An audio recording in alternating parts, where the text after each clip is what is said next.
we're back to work on the old 79 Ford here. As you can see, it's getting to be springtime out there. Things are melting, and it's actually warm enough to have the doors wide open, so that's a good thing. It's been like 55 degrees every day here lately, so pretty hopeful that the snow's going to leave fairly quick, so that's good. But anyways, we got a whole delivery of Rock Auto stuff for this beast here, and we're going to dive into the front end and replace those axle shaft U-joints that we found were shot in the last video when we did the shakedown on this truck. So I'm going to go ahead with that and tear into the front end, and then we'll move on to doing the pinion seals, the output seal on the transfer case, and I'm probably going to pull that third member out of the Ford 9-inch back there just so I can brake clean that differential all out and make it clean and to where I have a little bit of a peace of mind that it's going to last on the highway when this thing's out doing some work. So once we get into that, we'll get to that. But yeah, for now, we'll just start up here and get things going. All right, got the brake caliper off. It's out of the way, just sitting on the tie rod there. Shouldn't go anywhere. So now we'll go ahead and get the rest of the locking hub stuff out of here so that we can get to the spindle nuts and then pull the hub off. So we'll start with taking the snap ring off the end of the axle shaft. Get that out of the way like so. Then there's a giant C-clip in a little groove in here on the end of the hub that holds the rest of that in. Now this is spring loaded, so you'll probably want to just hold on to it like so and then get at it.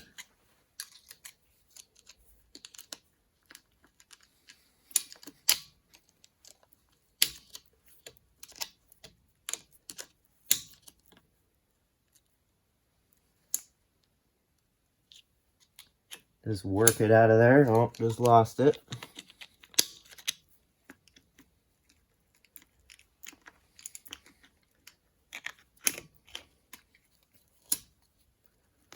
Like that. Just hang that on that stud there for a minute. And then there's the rest of the locking hub pieces. There's the spring. And then there's our spindle nuts. Okay, now to get each spindle nut off, we'll take our special socket here with the 4 prongs on it. Now there's several types of these and sizes and whatnot, but most of these old Fords are the same. So just fits in there like so. And then we'll get her broke free here like that. And then they usually just spin off fairly easy.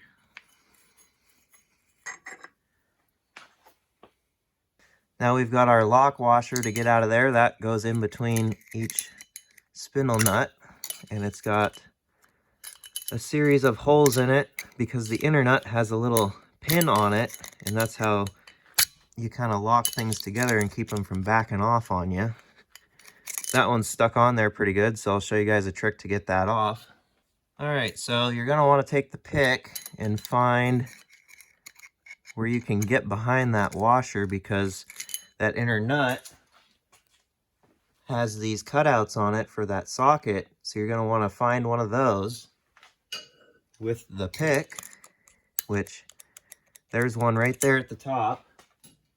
So you take your little fancy slide hammer here with a compact hook on the end, and you put that up in there and fit it right in that spot where it'll fit. And then you'll probably want to do it on the bottom so it comes off pretty evenly. Sometimes you don't really have to, but we'll do it for the sake of being professionals. And right directly at the bottom is another one.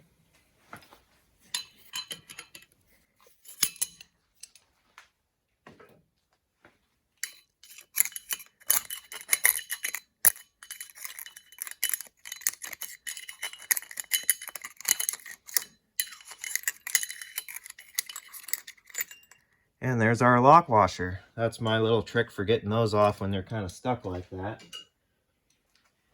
And if you could see, well, maybe you can, this spindle has a key in it, and so does this washer. So it'll only go on one way. So to get this to work right, you need to position that inner nut so that the little pin sticking out on it right there goes through one of these holes.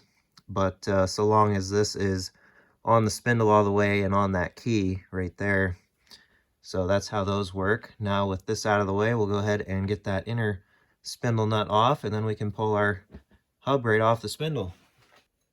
And there's that inner nut out of there now, and there's the little pin on it for the locking washer. So now with that out of the way, just make sure your bearing doesn't fall out and hit the floor when you rip this thing off of here, and you'll be fine. And there she is.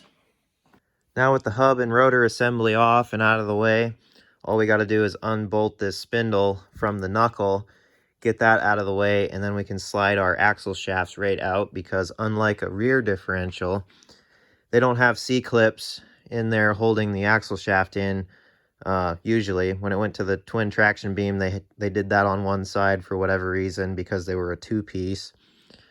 But on these, you just unbolt the spindle because that holds it in, and then once the spindle's out of the way, you can just pull it right out, and then yeah, then we can do those U-joints. So I'll go repeat this process on the other side, and we'll get the spindles off. You guys can probably see how that will go, but yeah, we'll check back in when everything's all apart.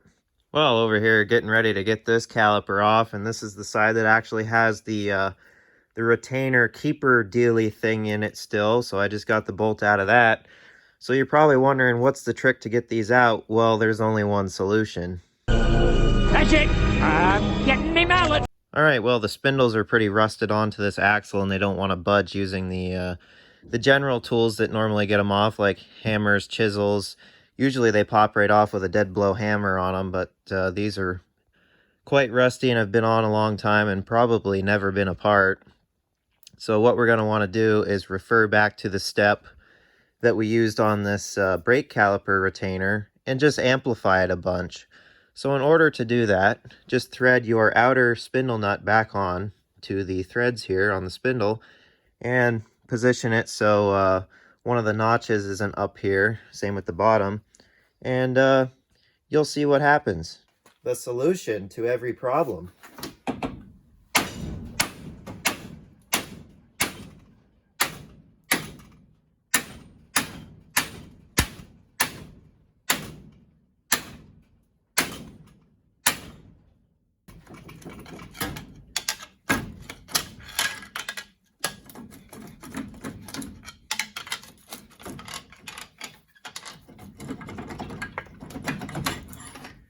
And there's your spindle. Then back over here on the driver's side, now that the spindle's out of the way, we can just remove our axle shaft and get to replacing that.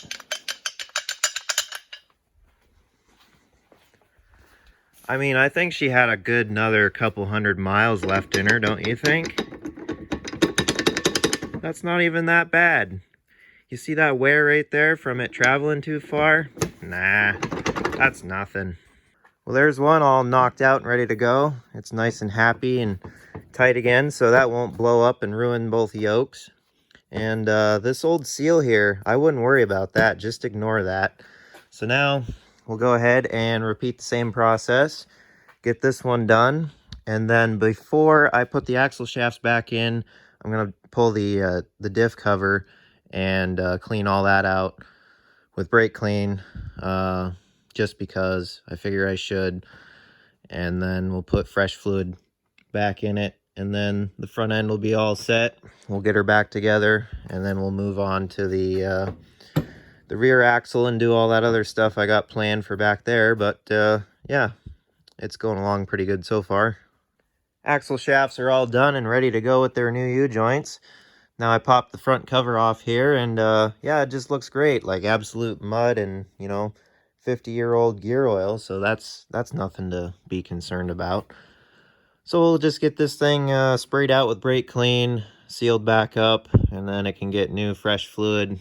And once I get the pinion seal put into it right there, it'll kind of quit slinging oil and leaking out, and hopefully we won't lose too much after that. So then it will retain most of the new stuff. So I'll just work on doing that, and I'll check back in once we get everything buttoned back up. All right, we're under here. Just got the front drive shaft pulled off and tied out of the way so that now we can remove the yoke and change out that pinion seal. Check this out. This U-joint is nice and seized up and is basically binding when the front drive shaft rotates, so that's cool. Even though it has like no cap play, it's just completely seized up pretty much, so might as well change that thing while we're at it. But anyways, before removing this yoke, the kind of shade tree way you can do this to make sure you get your preload pretty well back to where it should be on your pinion is take a chisel, mark your yoke, mark the nut, and then mark the pinion shaft itself all in line with each other so that the yoke can go back on the same way, the nut can go back on, and you tighten it until that line on it lines up with everything else. So that's kind of the way you can get away with removing these and then putting them back on without, you know, torquing them or anything too technical like that. So that's what I'm going to go ahead and do. We'll get this seal changed out and get everything back together. All right, after you get the old seal out and absolutely obliterate it and bash your knuckles using the tool, we can go ahead and clean that up and get this new one stuck in there, and we will be good. There, got the new seal installed, so we'll go ahead and throw the yoke back on, get that thing tightened back down and all of our marks lined up, and then I'll go to Napa and get a U-joint for that. I think this end is still good because it seems to move nice and freely, so we'll just go ahead and do that one. Well, it would appear that our local Napa doesn't have a single U-joint in stock for a 1979 Ford, so you know, that's just great. Don't get me started on them now. And there seems to be no sign of intelligent life anywhere. So anyways, I just went ahead and pulled the drive shaft out and laid it aside, and when the U-joints from Rock Auto get here that I just ordered, we'll slam them things in and throw that front drive shaft back in, but we're going to keep on keeping on. Here's a prime example of how good they used to build stuff. Look at how stout that cover is. I mean, just absolutely built to last. Well, I was working on getting the spindles all cleaned up so that they're ready to go back on, and I had this first one in the solvent tank, and I was cleaning back here, and then the little bearing that's in here fell apart on me, and I lost all the needles in the bottom of the solvent tank. So luckily Napa had these in stock, so we can actually replace them, so that's a good thing, I guess. There's the part number if anybody needs new ones. So we'll get those new ones pressed in here and greased up, and our spindles will be ready to go. Now, some of you probably noticed that the brake caliper section came off with the spindle. Usually they separate right here, and you can see I actually wailed on the thing for quite a while trying to get it to separate before I just took the sledgehammer to the whole thing. But just wanted to point that out. They normally separate that way, but this is just the way it came apart. It's not going to hurt anything. It'll just go right back together because both of these pieces go on those studs on the knuckles. So in case anybody noticed that, that's why I took them off that way. That's just the way they came off. So yeah, we'll get these bearings replaced and get the front end back together. All right, got the front end all wrapped up. Hubs and everything are back on, repacked.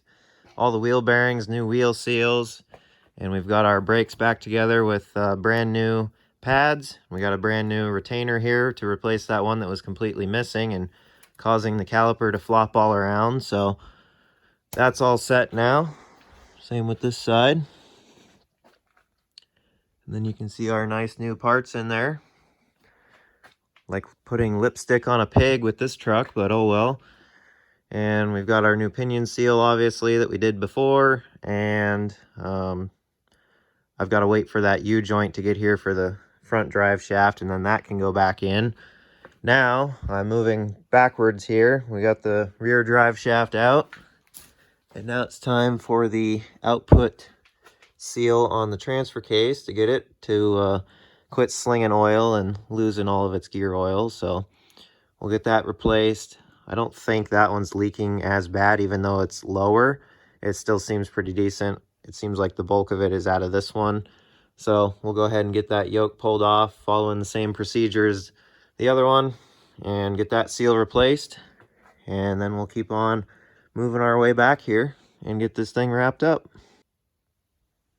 All right, got that one changed out, so we'll get the yoke thrown back on there and tightened down.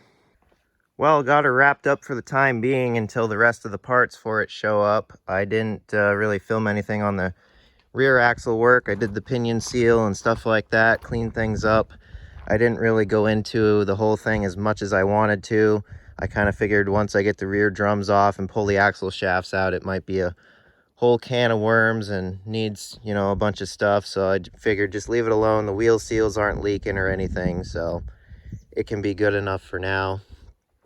And of course, everything's pretty well ready to go except for that front U-joint. And then she's ready for the next process of work that I'm going to be doing to it. You guys probably might have noticed that I got mirrors put on it a while back, so she's getting a little more classier looking. Still need to build a front bumper for it. That's one of the next things to do. And then also off camera, while it was in the shop, I got the bed all cleaned out. It was full of various junk and garbage and trash and nails and all that usual good stuff. So she's all cleaned out now. So things are getting absolutely prepped for the next stage that this thing's going to go in. So anyways, that's going to call it a video for now. Hope you guys enjoyed seeing some of the work to this old truck. She's pretty rough, but it's good to have the front end good again, so we know that the 4x components are hopefully not going to go out on us when it's trying to do some work. So that's a good little peace of mind. And I don't know, stuff to film, stuff to show you guys. And yeah, we'll just keep on cruising along with these little projects and then film some new stuff coming up here with all the snow leaving. So yeah, hope you guys enjoyed. Be sure to leave a like and subscribe. Also check out the merch store down below. Link is in the description and below the video. So appreciate that. And until the next video, I'll see you guys later.